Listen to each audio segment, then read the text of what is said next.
Selamat pagi. Bapaknya nggak ada ya? Selamat pagi Ibu aja berarti ini ya? Iya. Selamat pagi Bu. Sudah ambil konsumsi minumnya sudah? Oke, kita lanjutkan untuk kegiatan selanjutnya nih. Biar tidak terlalu siang. Ya, oke. Bismillahirrahmanirrahim. Assalamualaikum warahmatullahi wabarakatuh. Yang saya hormati ibu-ibu, nggak ada bapak-bapak tuh kayak piye ya Bu. Ibu-ibu peserta prolanis klub apa nih? Sejiwa dan seragam, Puskesmas Parangkubuto, bersyukur kita panjatkan dengan Allah Subhanahu Wa Taala yang masih memberikan kesempatan, kenikmatan untuk kita semua bisa berkumpul, bersilaturahmi, bercanda-canda, bertukar menu. Di pagi hari ini alhamdulillah dalam keadaan sehat walafiat, tidak kurang satu. Bapak Ibu, sebelum mulai, kalau kata orang tak kenal maka tak sayang. Ya, jadi sudah ada yang kenal sama saya belum? Belum. Tapi sudah pernah lihat ya.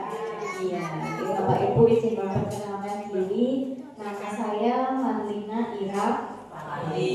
Boleh dipanggil Mbak Lina, boleh dipanggil Bu Lina, boleh dipanggil Mbak Lina, nggak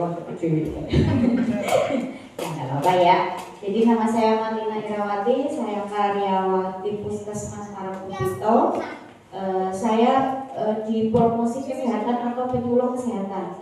Jadi saya bukan perawat, saya bukan dokter, saya juga bukan prokes sekali ya. Prokes, mudah-mudahan ya Bu.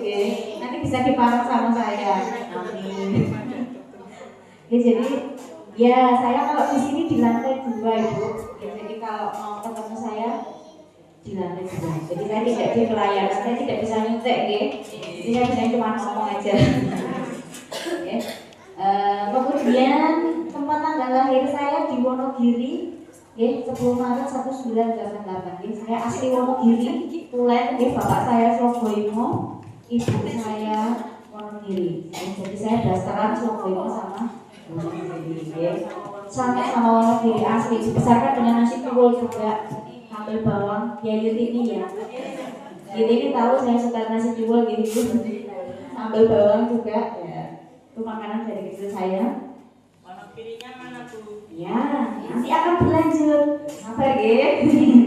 Jadi ini, nah itu alamat saya bawahnya. Jadi alamat saya di Kebonarung RT 2 RW 1 Purwosari. Itu masuknya Pasar Pokok Ngaler. Purwosari. Ya, betul sekali. Pasar Pokok ke utara Ibu, belok kiri arah Karanganyar, arah Manjung. Ada yang punya saudara di sana? Enggak punya, ya ini saudaranya saya berarti ya. Monggo kalau mau ke Pokok atau daerah Manjung saged pinarak ke rumah saya. Oke. Jadi saya lajon, Ibu, bapaknya enggak ada, keceplosan bapak terus nih. Jadi saya lajon dari Purwosari Manjung ke Parang setiap hari juga. Ya itu sekitar 125-an kilometer dari. Itu masih dekat Bu, kalau dokter Hafiz itu lebih lagi ya. Dari Solo ke Parang itu kalau dokter Hafiz ya. Jadi saya lajur tiap hari ya. Saya ada 2 motor dari rumah ke Gudang Seng itu saya bawa 1 motor. Saya titipkan. Kemudian dari Gudang Seng ke Perancis saya ke bis. Naik bis, kalau naik motor itu saya nggak sanggup ya, jauh makanya resiko juga, ya resiko juga. Kemudian saya turun di Praci ke Parang saya bawa motor 1 lagi. Itu minumnya di Praci motor saya, ya. Bukan sombong Bu, tapi perlu saya, ya. Iya, bukan kan? Iya, karena memang transportasi saya yang saya butuhkan itu, ya. Kemudian status saya menikah. Oke, saya menikah dengan 2 anak perempuan semua. Yang satu kelas 6 SD ini, yang satu yang terakhir itu kelas 1 SD. Oke. Ya. Nah, saya sudah tua Bu.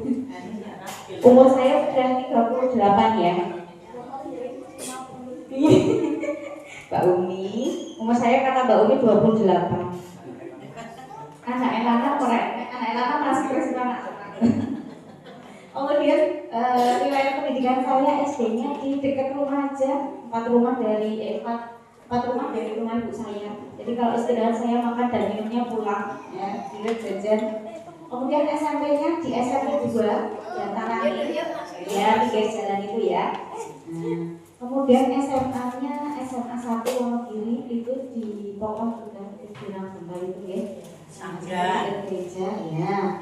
Itu SMA saya. Kemudian alhamdulillah bapak saya dari Ciki, ya, saya dikuliahkan di Semarang bersama dengan kakak saya. Saya sama kakak saya cuma beda 2 tahun. Jadi saya 4 saudara, 3 laki-laki dan saya yang terakhir ragil perempuan. Jadi saya ragil yang dimanja katanya ya. Karena perempuan sendiri, cewek sendiri ya, dan ragil sih tadi. Jadi saya kuliah sama kakak saya mengambil jurusan kesehatan masyarakat atau prokes ya. Kemudian saya ikut organisasi di PPPKMI, Perkumpulan Promotor Penyuluh Sekabupaten Wonogiri.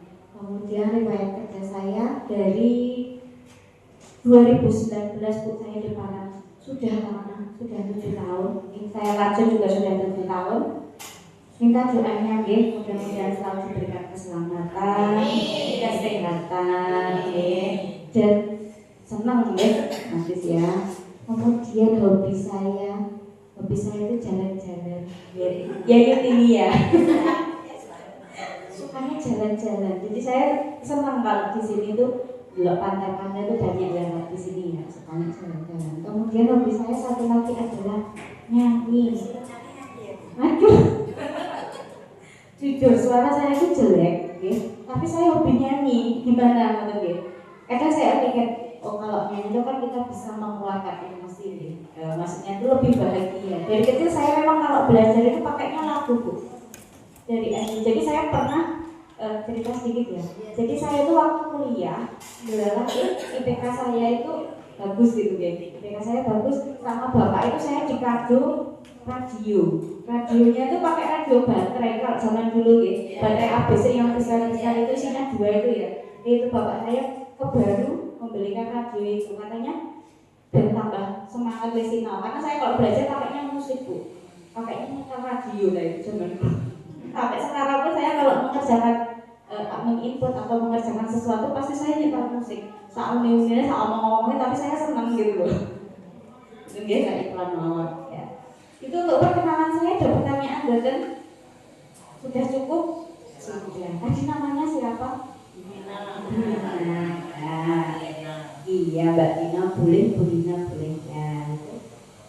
Untuk perkenalan singkat saya nih, langsung ke pokok bahasan kita nih untuk hari ini. Dari belakang kelihatan betul saya di sini.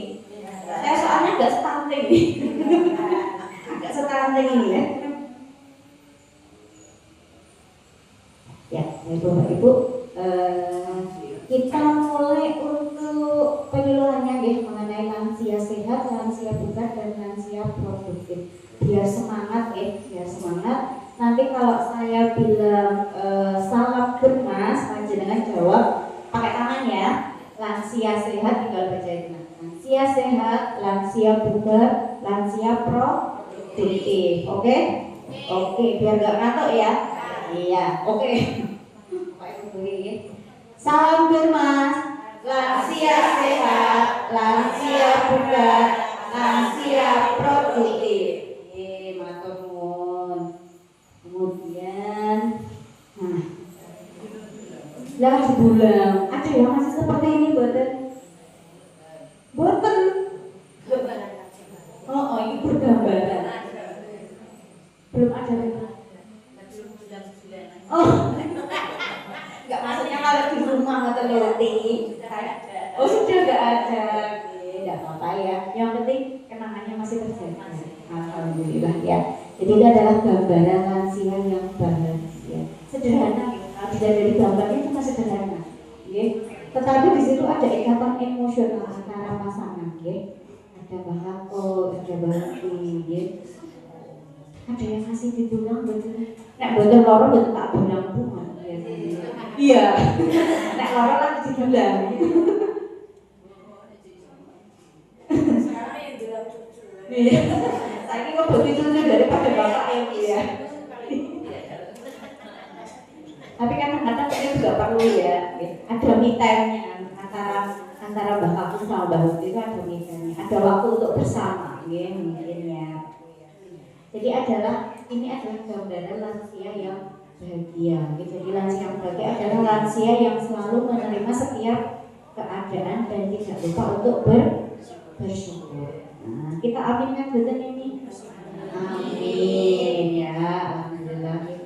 Jadi hal-hal sederhana yang membuat chemistry nek bosone saiki chemistry ikatan emosional ya antara kamu misalnya ya ngeteh bareng ya atau ngobrol bareng kurang tasik dirasani sopo tidur bareng itu kan kita harus menghabiskan waktu ya. Saya kalau dulu zaman masih muda kalau makannya kan bareng-bareng di meja makan. Saat ini bareng-bareng apa bisa kayak gimana? Bareng-bareng. Boten bareng. Sing siji nang meja makan, sing siji nang mburi omah. Sok-sok nek pawon ya kalau kedepan ya, Mbak. Pawon ya. Nah, mungkin nanti sehabis pulang ini nanti makan siangnya sama Bapak mungkin ya.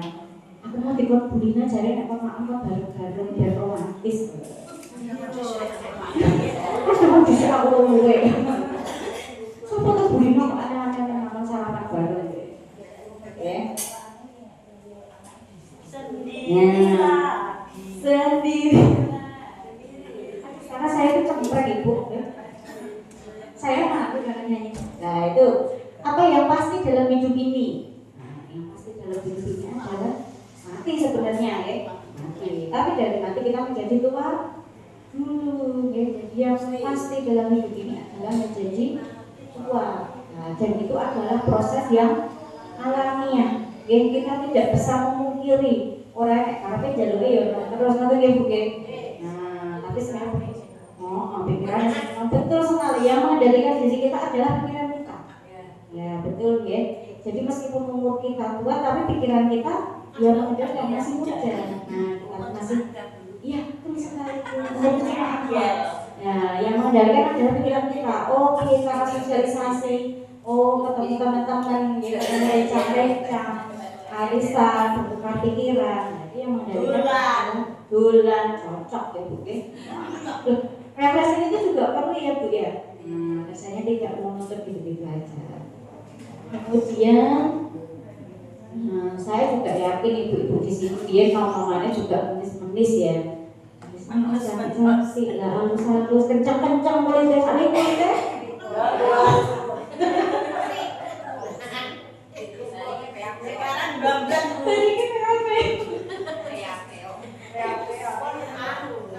sekarang dijebak. Udah malu sampai ke sini. Kalau foto itu saya ini foto bukti di sini anak-anak di sini foto saya nanti gimana setelah lihat foto Disyukuri ya Bu ya, disyukuri ya. Alhamdulillah ya. Harus percaya diri dong ya. Itu yang penting ya. Pokoknya saya ngomong ini nanti zaman tua saya juga nggak tahu ya, muka saya juga seperti apa gitu ya. Jadi apakah menjadi tua itu selalu menyakitkan? Belum tentu. Belum tentu, tergantung yang menyikapi ya Bu ya. Nah, tidak selalu. Jadi secara harfiah waktu itu tidak bisa diputar mundur. Ya orang nak sedih balik dari nomornya betul ya. Kita harus menikmati proses ya. Jadi tubuh akan lemah secara biologis, namun secara mental, emosional dan spiritual kita punya kendali penuh atas bagaimana usia tersebut mempengaruhi kita. Nah, sama seperti yang saya sampaikan tadi, yang mempengaruhi adalah pikiran kita. Bukan umur kita yang mengendalikan kita, tapi pikiran kita yang mengendalikan umur. Jadi meskipun usianya sudah tua, hanyalah angka itu tadi, kita harus memiliki jiwa yang muda. Jadi lansia yang sehat, mandiri, aktif dan produktif. Itu pengertian lansia. Lansia itu apa? Lanjut usia. Nah itu bawahnya lanjut usia. Jadi lansia adalah proses terakhir dalam siklus hidup. Jadi lansia kan dari bayi dulu ya hanya dari bayi, balita, kemudian sekolah, dewasa, baru lansia. Ya, jadi lansia adalah yang telah mencapai tahapan akhir dari siklus hidup manusia dan berusia 60 tahun. Nah, di situ ada tiga kategori lansia. Yang pertama adalah pralansia. Jadi usia 45 sampai 59 tahun itu masuk kategori pralansia. Jadi saya 7 tahun lagi sudah masuk pralansia. Ya. Saya nanti mau posyandu pralansia juga ya, 7 tahun lagi. Intinya tolong diingat-ingat muka saya hari ini, besok 7 tahun lagi saya kayak apa ini ya. Masih sama, alhamdulillah. Ingat-ingat gitu, ini saya 7 tahun lagi mukanya kayak apa, saya itu posyandu lansia baru ini ya. Jadi itu pralansia itu usia 45 sampai 59. Kemudian usia lansia itu lebih dari 60 tahun. Kemudian lansia resti, resiko tinggi itu lebih dari 70 tahun. Ada yang lebih dari 70 tahun? Sebentar lagi, 2 bulan lagi. Oh, 2 tahun lagi. Ibunya sudah masuk resiko tinggi ya. Ada yang lebih juga. Yang penting kita nikmati prosesnya, disyukuri ya. Alhamdulillah masih diberikan kesehatan. Nah ini masalah kesehatan pada lansia. Apa sih biasanya jadi masalah paling orang yang lansia ya? Pak burungnya sakitnya apa dong? Es tuh bener. Es tuh tenang. Kesehatan. Alhamdulillah. Jadi menurut penelitian riset kesehatan nasional, penyakit atau masalah kesehatan paling banyak itu yang pertama adalah penyakit sendi. Banyak sekali. Jadi kalau saya ikut posyandu lansia, ILP, jadi kalau ditanyakan sendi kalau apa bu? Dengkul. Kalau enggak iya, itu serasa dipungkiri ya. Jadi itu hampir 56. Ya, di semua usia itu tinggi semua itu ya. Jadi wajar Bapak Ibu kalau usia 60 plus ya, itu ada masalah pada sendi, itu wajar karena apa? Karena yang pertama adalah kalau sendi itu kan ada cairan pelumasnya ya. Nah, jadi antara sendi sama sendi itu kan ada cairan. Dari usia segitu memang sudah berkurang. Ya, kita tidak bisa mungkin itu kan alaminya ya sudah berkurang kayak gitu. Kemudian tulang rawannya juga sudah mulai menipis. Jadi misalnya gini, jempol gitu ya. Ini paha, ini betis gitu ya. Kan di sini. Nah, di tengah-tengah situ ada cairan pelumas sama tulang rawannya. Jadi kalau usia sudah 60 plus itu biasanya cairan pelumasnya memang sudah berkurang dan tulang rawannya juga semakin tipis. Jadi tulang gadok tulang tanpa ada senglambari, itu akan terjadinya nyeri, kadang macam gitu ya, kadang bengkak juga, ada yang sampai merah juga, Terus bagaimana biar tidak terlalu nyeri kayak yang saya sampaikan tadi? Yang pertama adalah tetap bergerak. Kita harus bergerak sesuai dengan kondisinya. Ketika kita nyeri ya udah kita pakainya jalan santai, ya jalan santai. Jangan langsung jalan 3 kilo, 2 kilo enggak. Kita jalan deket mau, jalan biasa. Ya. Jadi kalau misalnya lagi kaku, jangan dibiarkan. Nanti kalau dibiarkan malah jadi tambah kaku. Ya kita buat untuk bergerak biar cairannya juga nampak kaku gitu loh ini ya.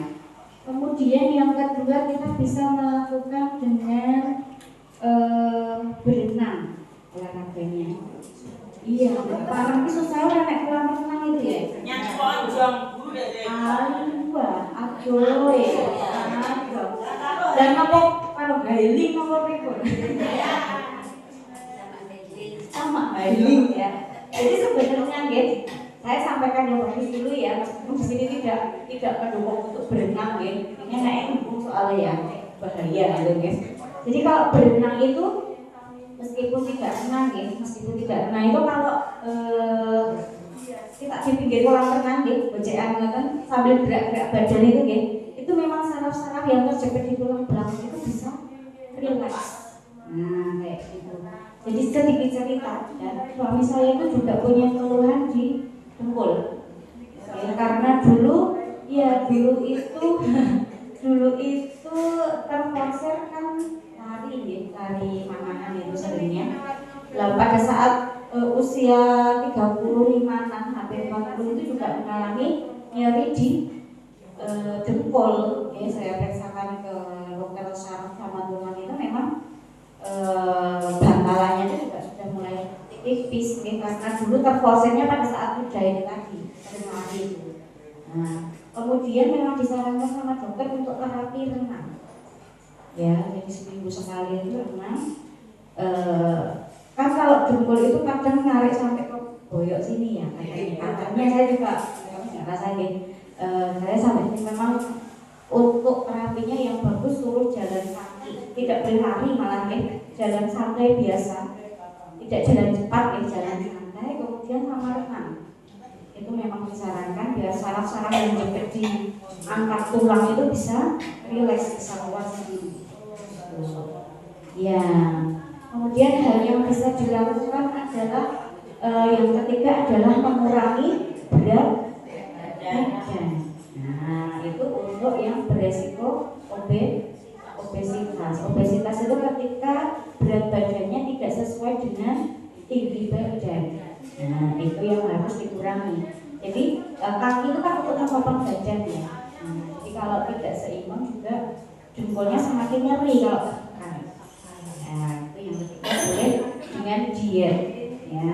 Kemudian satu lagi bisa mengkonsumsi makanan yang tinggi kalsium. Contohnya apa?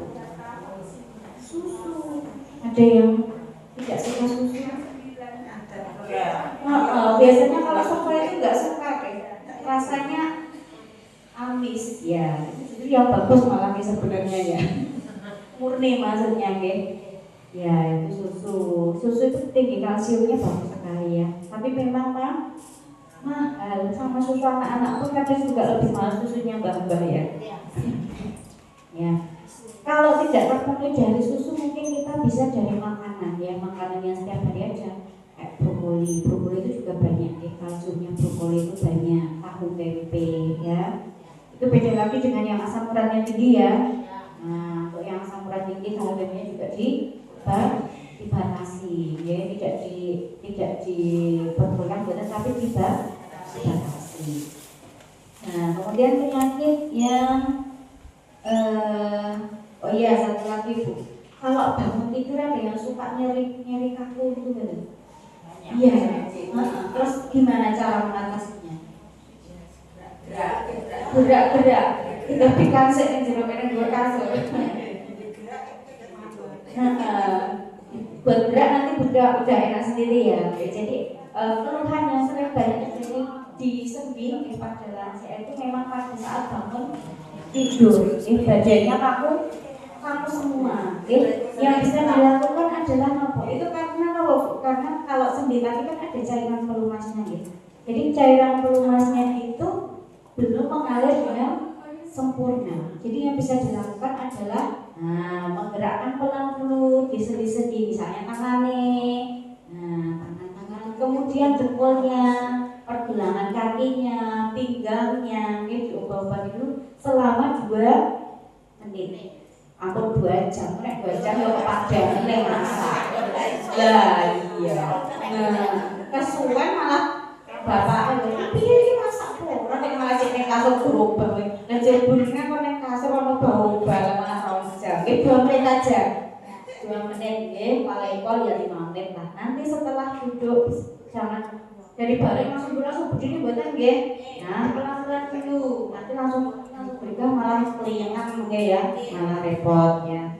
Itu gerak-gerak pelan dulu selama 2 menit, nanti baru duduk. Nah, ditotosik nanti baru berdiri boleh lanjut senam boleh.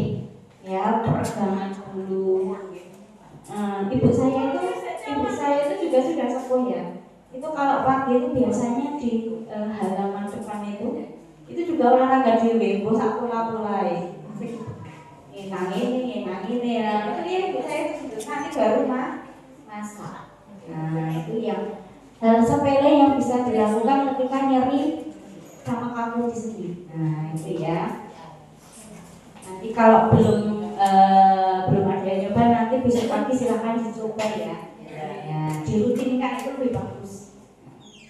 Kemudian masalah kesehatan yang kedua adalah hipertensi, ya, tidak bisa dipungkiri itu menjadi masalah paling banyak juga, bahkan 7 dari 10 yang saya periksa untuk usia lansia, dewasa lansia itu juga sudah mulai hipertensi. Usia remaja pun juga sudah banyak, karena apa? Yang pertama adalah pola makan, kalau dulu makannya ya pun makan kayak Bu ya. Saya makannya apa Bu? Sebelah instan, mie instan sebelah apa Bu? Sosis, santan kental, enak aja ya. Ya itu masalah yang kedua. Yang masalah ketiga adalah katarak. Katarak itu nopo?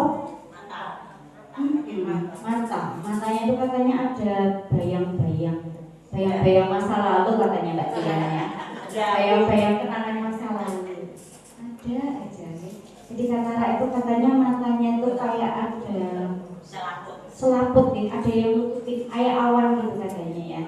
Nah itu memang itu memang sudah nopo, sudah memang usianya seperti itu. Jadi kalau misalnya ada keluhan mata yang sekiranya mengganggu, ada BPJS silakan untuk diperiksakan lebih lanjut. Ya, sekiranya perlu operasi, harus dioperasi, harus dioperasi. Sebenarnya nggak fatal, nggak mungkin sampai meninggal kan bener ya. Tapi kan mengganggu, bener enak ya. Ketika kita mandang sing makme ibunya rupanya ayam dari tempe kan bener enak ya. Nah, bergoro-goro katarak kan jadi nggak enak. Kemudian yang keempat adalah stroke. Nah, itu adalah masalah kesehatan pada lansia. Yang keempat adalah stroke. Yang kelima adalah jantung. Nah, jantung ini juga banyak sekali ya kejadiannya. Bahkan artis-artis yang serangan riwayat jantung juga, serangan jantung. Karena jantung itu kita nggak bisa tebak ya. Serangan jantung itu kita rasa diabani gitu ya. Jujur langsung kena serangan jantung. Yaitu juga dari perilaku kita terlalu banyak kolesterol dan lemak jahat. Jadi proses peredaran darahnya itu kan terhambat sama lemak-lemak di tubuh kita itu. Kemudian gangguan mental emosional, dan yang terakhir adalah DM. DM atau penyakit gula. Itu adalah 7 masalah kesehatan paling banyak pada lansia. Ada lagi buat penyakit lansia, tambah lagi di situ. Betul nggih? Daya lansia nggih. Nah, kemudian bagaimana menjadi lansia sehat dan mandiri? Yang pertama kita menghindari pola hidup yang tidak sehat. Yang kedua melakukan gizi seimbang, melakukan aktivitas fisik dan olahraga, pemeriksaan kesehatan berkala dan mengelola stres. Kita bahas satu-satu ya. Menghindari pola hidup yang tidak sehat. Jadi Bapak itu adalah gambaran bagaimana kesehatan pada lansia. Sebenarnya nggak hanya lansia, kesehatan pada manusia. Jadi itu yang mempengaruhi kesehatan itu ada 4 faktor. Yang pertama adalah perilaku, yang kedua lingkungan, yang ketiga keturunan, dan yang keempat adalah pelayanan kesehatan. Yang paling gede itu di mana? Di perilaku. Jadi yang mempengaruhi kesehatan kita adalah perilaku kita sendiri. Jadi faktor keturunan itu memang ada. Faktor keturunan itu memang ada. Seperti suami saya itu juga, jadi bapak ibu itu ada riwayat JN sama Hanu juga. Tapi mau nggak mau saya harus bagaimana mendesak perilaku suami saya biar tidak, kan juga beresiko juga, itu. Tapi yang mempengaruhi paling besar adalah perilaku.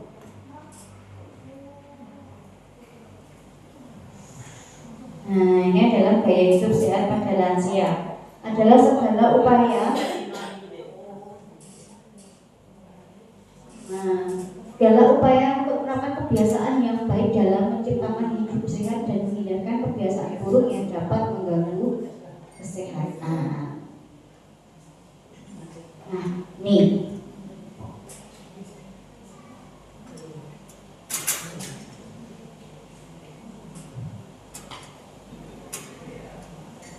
Jadi ini adalah gaya hidup yang tidak sehat. Yang pertama adalah makanan tinggi kalori. Kenapa itu makanan tinggi kalori? Makanan tinggi kalori adalah makanan olahan dan cepat saji yang dia hanya mengenyangkan tetapi tidak ada nutrisinya, tidak ada vitamin bermarket tok, ibaratnya seperti itu ya. Contohnya apa?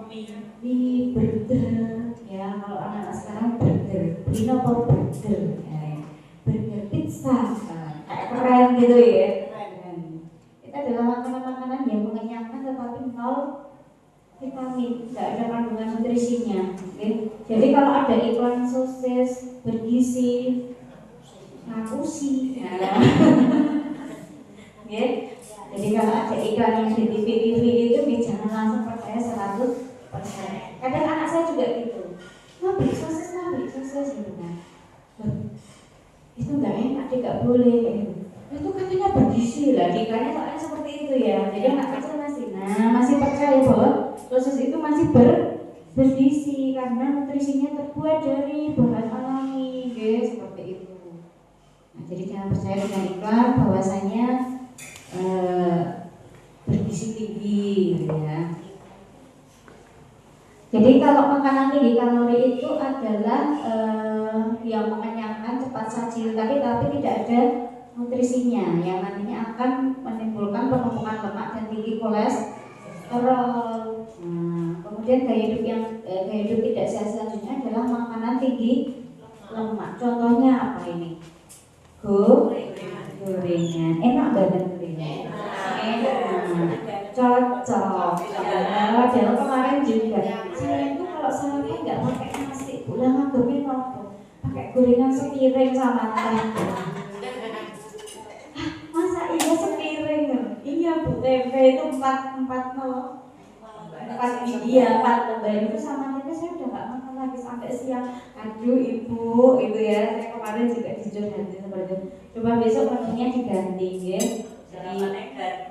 Iya, sarapannya harusnya yang bagus tuh yang rebus ya sekarang ya, godong ya, misalnya ubi telur rebus ya kan, gedang didang. Nah itu yang lebih bagus seperti itu ya. Kalau tempe gorengan terus banyak lagi ya, itu lemak jahatnya banyak. Jadi lemak itu ada dua, lemak baik dan juga lemak jahat. Jadi lemak jahat itu dari gorengan itu tadi. Kemudian bisa juga ditimbulkan dari minyak goreng yang dipakai berkali-kali. Makanya kalau minyak goreng sekiranya dipakai untuk goreng ikan atau apa, itu asinnya dikit aja. Gak usah sampai bulan itu benar ya. Nah, karena nanti kalau sudah 2 kali penggoreng, itu yang ada adalah lemak jahat. Ada juga lemak baik. Nah, lemak baik itu berarti baik buat tubuh kita. Nah, lemak kan juga dibutuhkan oleh tubuh ya. Nah, itu lemak baik itu bisa didapatkan dari alpukat. Itu banyak sekali kandungannya, seratnya banyak alpukat itu ya. Seratnya banyak, alpukatnya malah didol mesti ya. Kalau panen mesti malah didol, dengar sendiri. Betul gada, ada sini banyak ya. Iya, saya pernah dikasih sama Bu Hadi itu jadi alpukatnya enak, alpukatnya besar-besar itu. Betul loh. Aduh, ada aku enak dari saya. Kemudian makanan tinggi garam. Nah, makanan tinggi garamnya itu apa? Makanan tinggi garam itu apa? Asin, ya. Suka asin mesti ya di sini ya. Iya. Ya, jadi kalau makanan asin, jadi yang dibutuhkan tubuh, garam yang dibutuhkan tubuh dalam waktu 1 hari itu sebenarnya cuma 1 sendok teh. Jadi sedino itu sak sendok teh, yang dibutuhkan dalam tubuh. Wah, nah itu. Apalagi yang punya keluhan hipertensi ya, itu lebih dikurangi lagi, orang sak sendok teh, sepertiga sendok teh gitu. Bagusnya loh, kan saya sampaikan bagusnya ya, saya sampaikan bagusnya.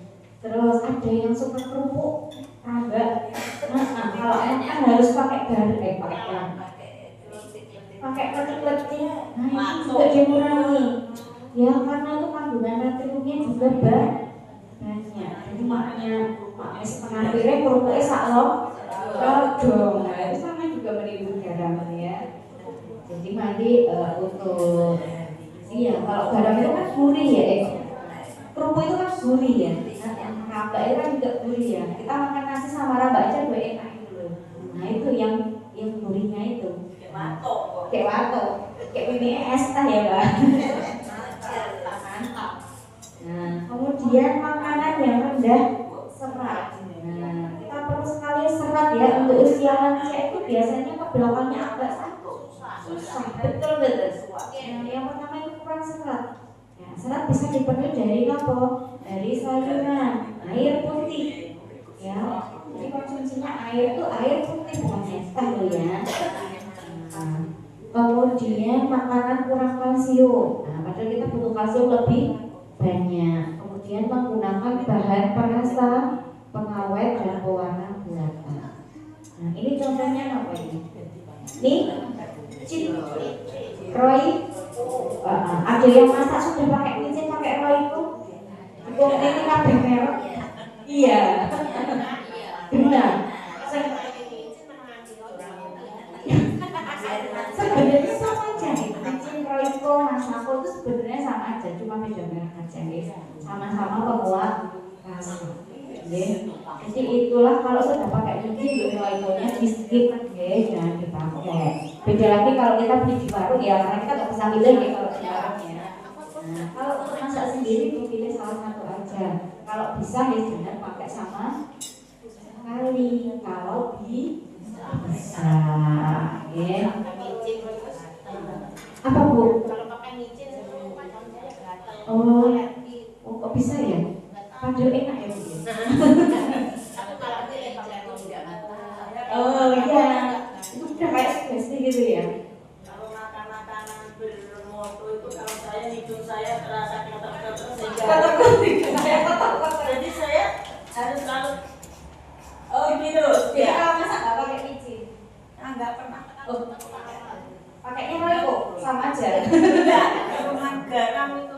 Oh iya, bagus ya. Garamnya kalau ada belum susah, kalau nggak ada garam meja itu. Garam aja itu aja tuh diam gitu ya sudah bagus. Bagus sudah kalau nggak pakai micin sama Royco itu ya. Sebenarnya bagus sekali, tapi saya juga belum bisa karena saya juga jajan. Betul.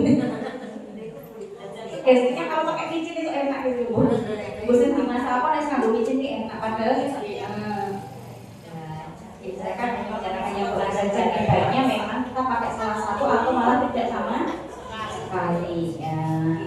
Ini sudah agak capek atau ngantuk belum? Kita berdiri biar nggak ngantuk ya. Iya kita peregangan ya. Oke. Mau nyanyi apa nih? Bebek goreng? Enggak ya. Ya berdiri yuk biar nggak ngantuk dulu yuk. Kita mau nyanyi nenek sama kakeknya lagi pijet-pijetan. Kayaknya kakeknya orangnya ini ya. Nenek-nenek berdiri lagi. setelah duduk berdiri lagi. Ini tolong aku dipegangin biar gak susah. Kalau saya bilang nenek, kita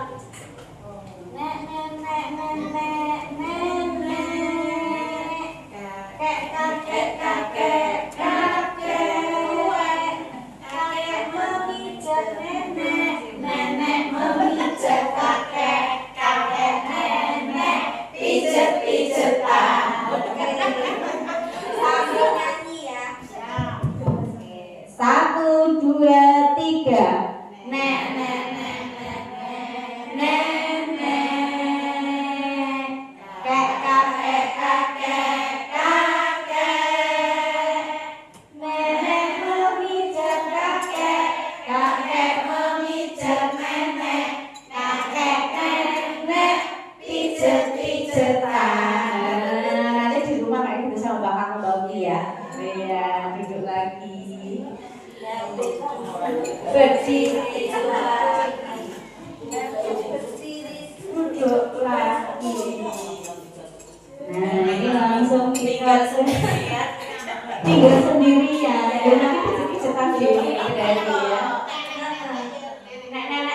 berarti ya lagunya ya.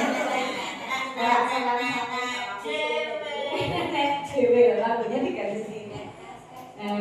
Ini kita masuk ke yang gizi seimbang. Ya. Jadi kebutuhan gizi seimbang pada seseorang itu dipengaruhi oleh faktor umur, ya. Faktor umur. Kalau umurnya semoga ya biasanya ya. Nah, kalau umurnya dewasa itu remaja itu semoga maksudnya lebih banyak. Kemudian jenis kelamin.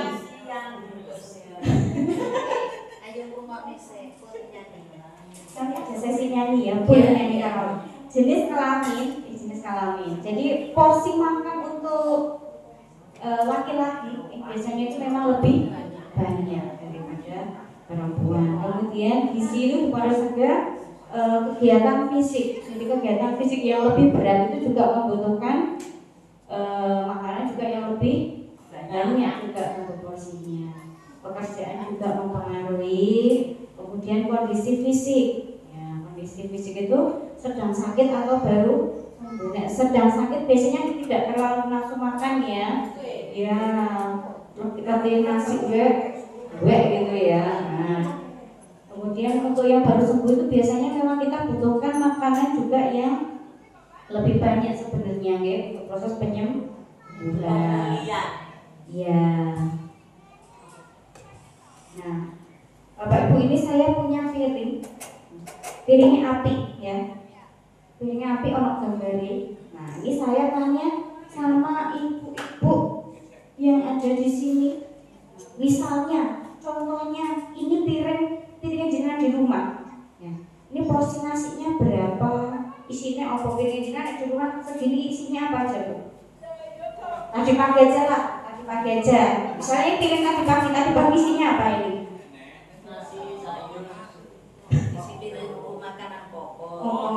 Misalnya, jenengan nasinya seberapa?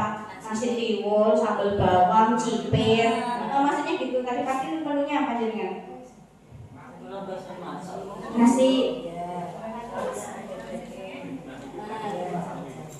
sama sambal, sama cipir. Kalau saya tanya kabel itu beda lagi. Bu, jenengan kalau pakai isi piring itu nasinya seberapa? Nasinya segini, Bu. Nasinya segini. Ini lalapan cipir, ini sambal bawang. Seperti itu jawabannya loh ya. Jadi ini adalah gambaran isi piringku yang ideal, yang seharusnya, yang bagus ya. Yang bagus dalam artian porsinya. Jadi 2/3 dari separuh, kan diparuh ya. 2/3 sini adalah karbohidrat. Boleh dari nasi, nasinya boleh beras merah ya, itu lebih bagus. Yang mana beras merah? Tidak ada, tidak suka. Dua beras merah dijual putih. Bapak saya itu juga petani. Bapak saya itu juga petani, pernah tanam yang beras merah itu, tapi memang tidak laku untuk dijual.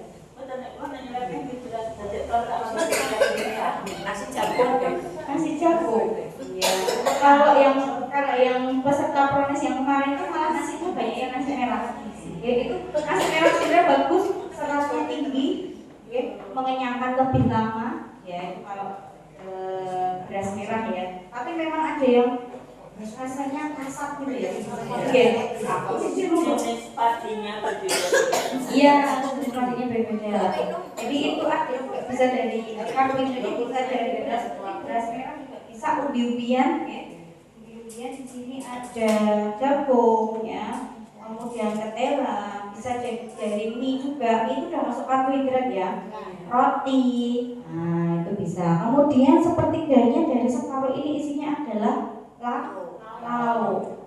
Nah, bisa dari daging, ikan, tahu, tempe, telur ya, itu adalah sumber dari lauk. Jadi porsinya seberapa? Segini aja. Sepertiga dari separuhnya ini tadi. Kemudian 2/3 dari separuhnya ini adalah sayur. Jadi konsumsi sayur sama nasi itu sama. Ya, jadi sayurnya boleh dari brokoli, bayam, pare, apa aja yang ada di rumah ya. Nggak harus seperti gambar sini, gambar ini seperti brokoli, buncis, toge. Nah, Mbak Umi. Kemudian seperti PBI sekali ini adalah ini hanya gambaran roti saja. Nanti nek di rumah ya saya jadi celupin kayu ya kan. Terus kayu gambarnya begini. Masih jadi garis sak ini kok piringan mah digaris dhewe ya. Terus kene kok sini sayur bening kene juga tiga kapas. Ampun nggih. Ya kalau sekatnya masuk ini ya. Jadi ini adalah gambaran porsi saja, perbandingannya saja. Jadi perbandingan antara lauk juga buah itu sama, karbohidrat juga sayur itu sama. Ya buahnya tidak harus yang mahal-mahal. Yang di sini adanya apa? Pisang, pepaya, itu tak beli ya. Kemudian apa lagi? Pisang, buah mangga. Nah itu banyak sekali sini, nggak perlu beli.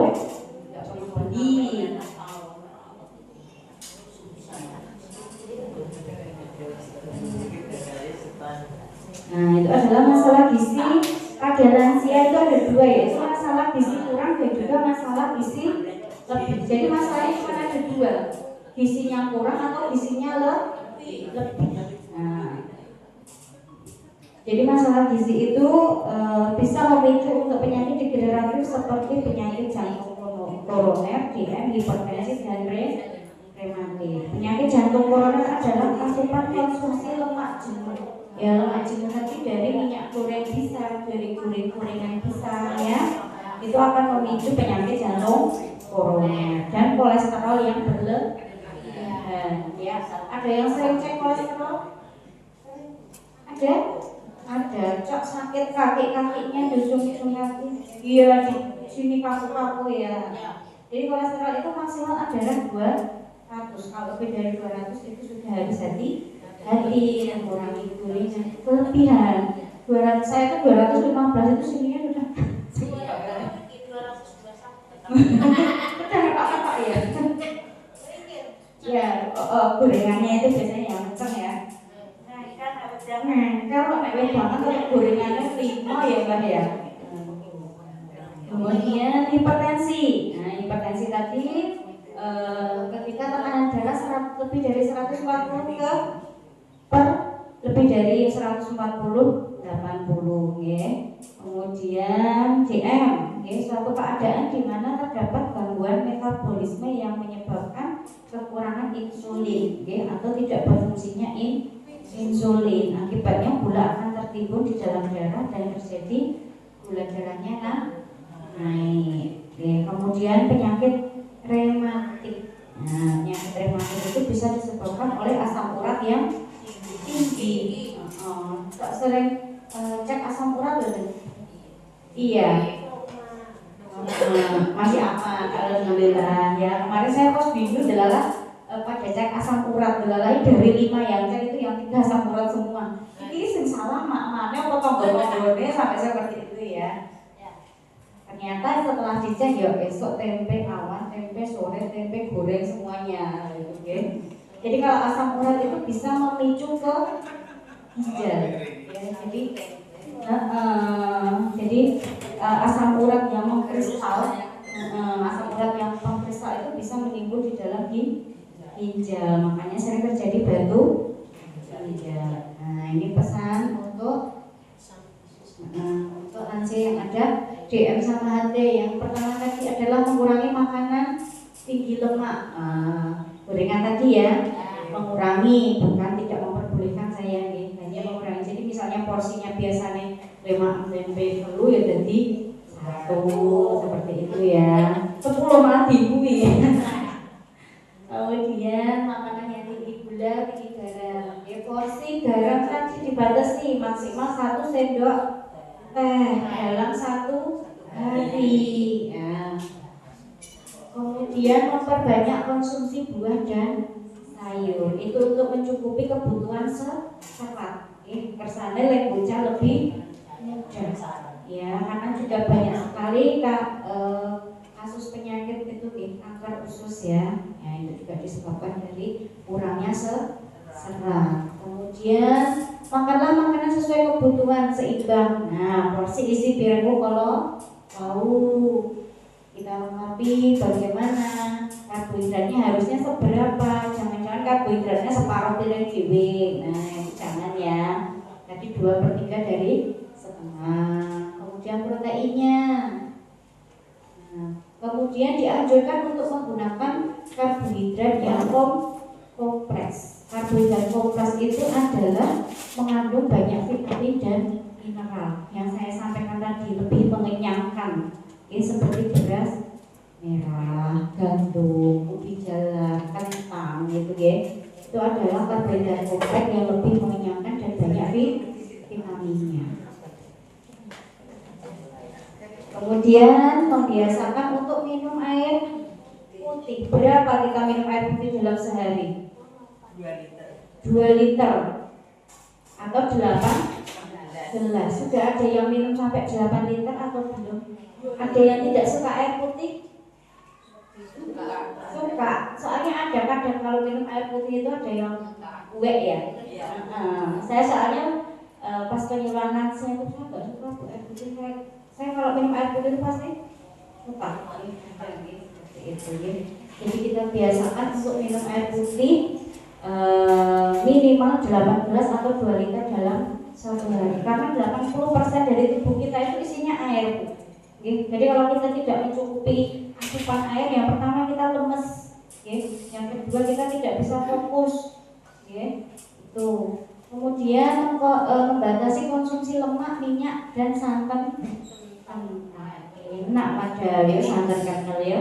Jangan diinget-inget, anget-anget, terus anget-anget, lalapan. Nah, terus banyak wes enak ya. Kenapa yang enak-enak itu dilarang ya Bu? Saya juga heran. Kemudian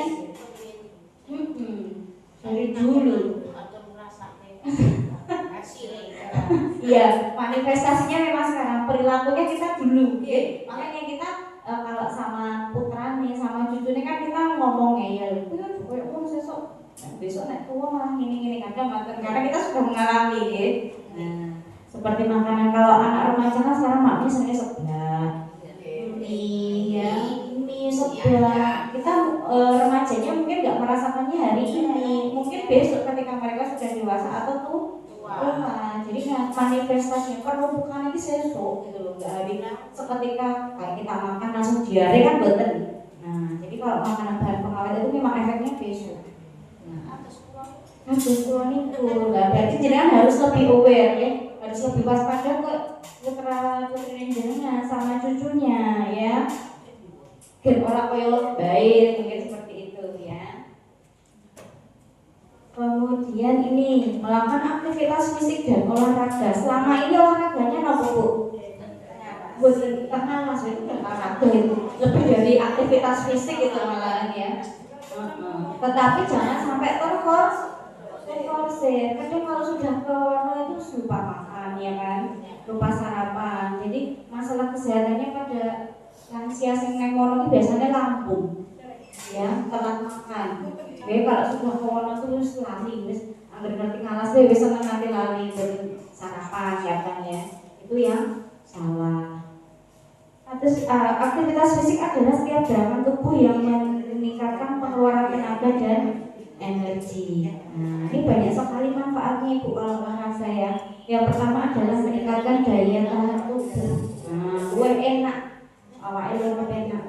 Yang kedua adalah menjaga berat badan, ya, jaga berat badan dan tekanan darah selalu stabil, menguatkan otot dan tulang, kemudian meningkatkan kelenturan dan kebugaran. Jadi tidak ada salahnya mengikuti senam prolanis ya. Di rumah mau senam sekarang kan di TV, di YouTube banyak ya.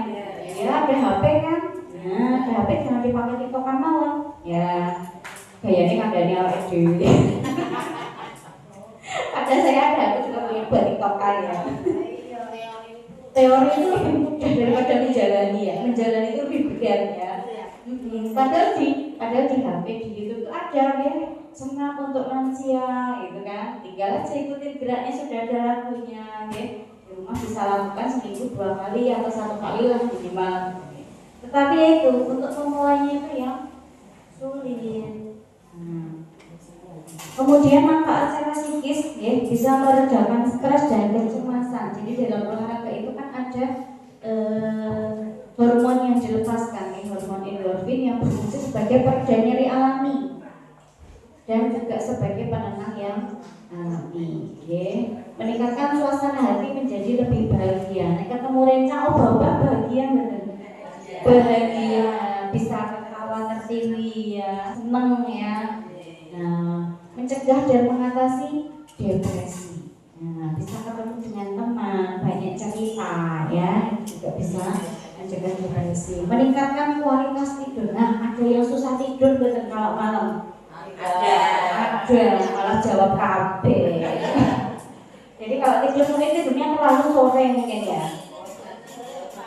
Ya, lilirnya jenengan mulai sore jam berapa Pak wis lilir?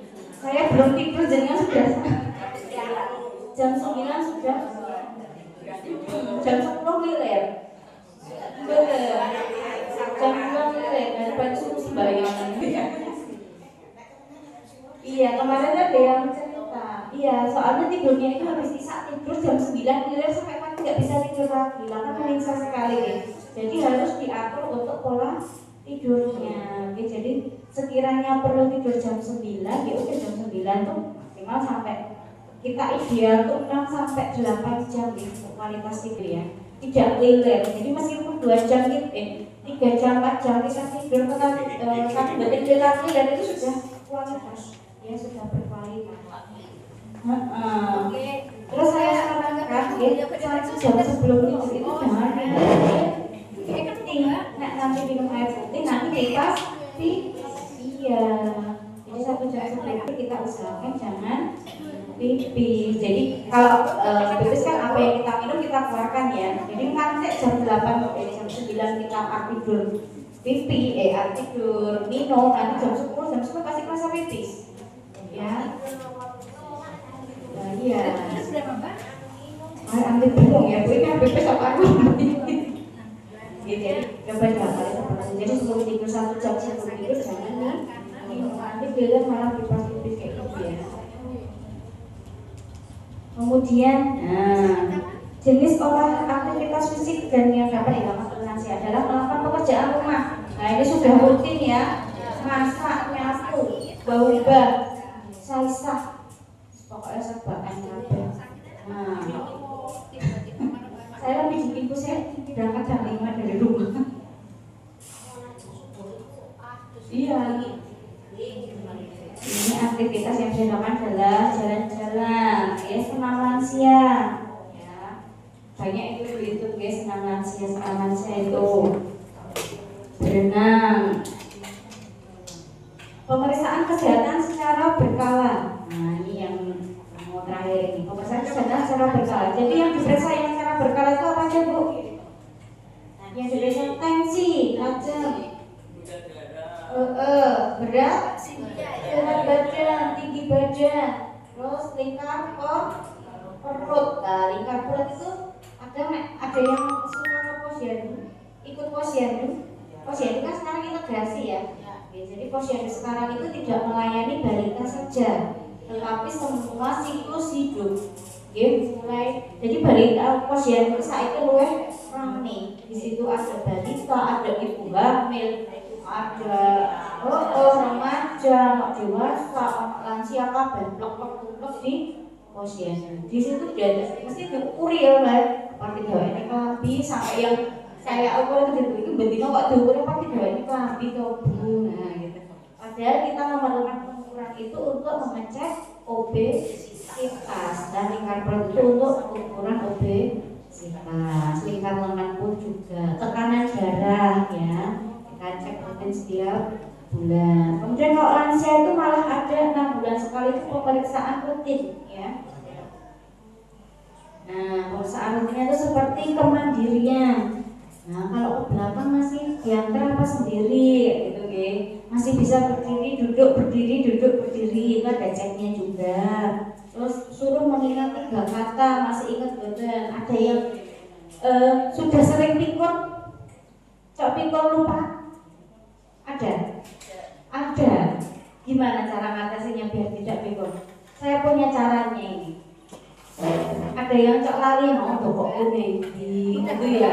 Mau makan pakai kok dia beda dalan gitu betul. Iya, ada yang sudah mulai lupa. kita bisa mengatasinya dengan apa, Bu? Yang pertama adalah punya teka-teki silang kalau di rumah. Nah, itu bisa melatih, Bu. Ya, teka-teki silang. Nek zaman dia kan tidak tuku sak buku ngoten iki ya.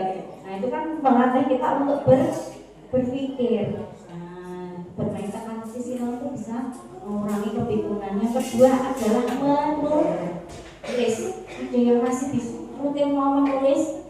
Nek zaman dia nulis surat ya, Bu. Tapi ya apa untuk mengatasi tadi pelaksananya juga. Sekarang kalau orang nggak pegang bulan kan tulis dari aku ya, main tulis dulu awet, tidak proses lagi ini, ya kan. Nah itu kita bisa melatih di jempol pulpen. Kalau suka menggambar silakan untuk menggambar. Kita ekspresikan, kita latih otak kita untuk selalu berpikir biar tidak pikun. Nah itu ada gerakan sebenarnya. Mau dicoba gerakannya? Mau dicoba gerakannya? Bisa, nanti bisa dilakukan di rumah ya. Aku ya latihan gerakan ini. Jadi gini, ini tangan kanannya tembak, tangan kirinya gini. Dor, ganti lagi, diwalik. Dor. Ono kepiye? Enggak.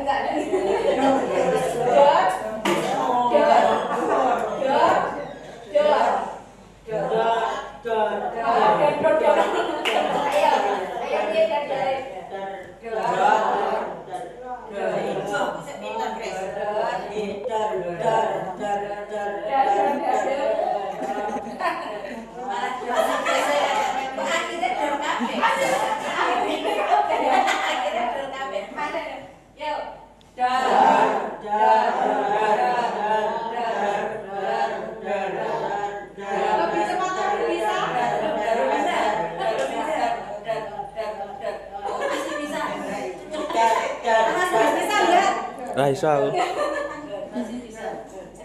Jadi di rumah bisa buat latihan ya. Biar jadi berpikir, kanan terus gantian. Kalau udah 2, 1. Nah.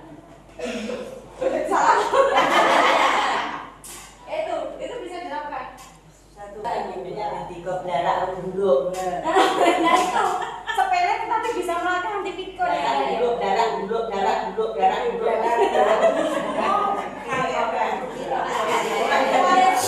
Orang jadi darah duduk. Darah duduk.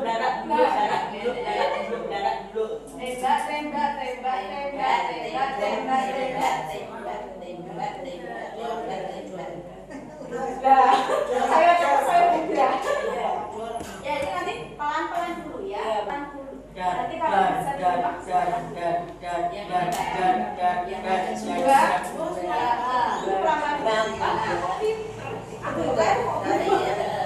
yang ini yang ada sudah. pokoknya salah satu sini 2 sini. Nah, itu bisa melatih buat tidak bisa juga dengan tadi silang atau bermain game. Yang penting nulis nih orang. Kita belajar nulis itu tadi ya. Apa menembak? Ya ini yang terakhir adalah mengelola stres, Jadi gejala stres pada lansia adalah susah konsentrasi, mudah lupa, ya. Kemudian sulit mengambil keputusan, melamun, pikiran kacau, cemas, tegang, mudah marah. Itu hal yang harus diwaspadai. Kita bisa jengkel. Nah, terus kemudian bagaimana cara menangani stres pada lansia? Yang pertama adalah berinteraksi dengan keluarga. Dengan anak cucu. Nah, kita alihkan kepada hal-hal yang positif, ya, dengan berinteraksi dengan anak cucu. Yang kedua adalah minum air putih. Nah itu pelampiasan yang bagus itu, Bu. Kemudian ini adalah melakukan hobi, ya. Yang keempat adalah mendekatkan diri kepada Tuhan. Nah, ini adalah closing statement dari saya, ya. Jadi penuh itu pasti, ya. Tetapi bahagia dan bermartabat itu adalah pilihan. Ya, mungkin ini sedikit penyuluhan dari saya, nggih, Bapak Ibu. Sesekali dia pipis. Pengennya berenang. Ini kayak tubing. Ibu ada jatuh tubing. Nggih. Najib, Bu. Iya, cocok jadi saya nggih. Ya, mungkin ini dari saya, Bapak Ibu, ada kata-kata yang kurang berkenan, saya mohon maaf nggih dari hati saya yang paling dalam. Mudah-mudahan ilmunya sedikit bermanfaat nggih, bisa disampaikan ke anak cucu di rumah sama-sama. Akhir kata, wassalamualaikum warahmatullahi wabarakatuh.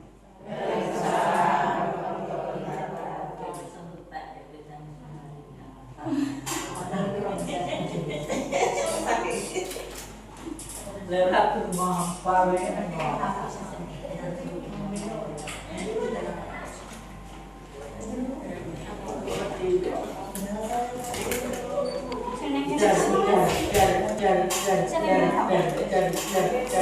Angkit. Jadi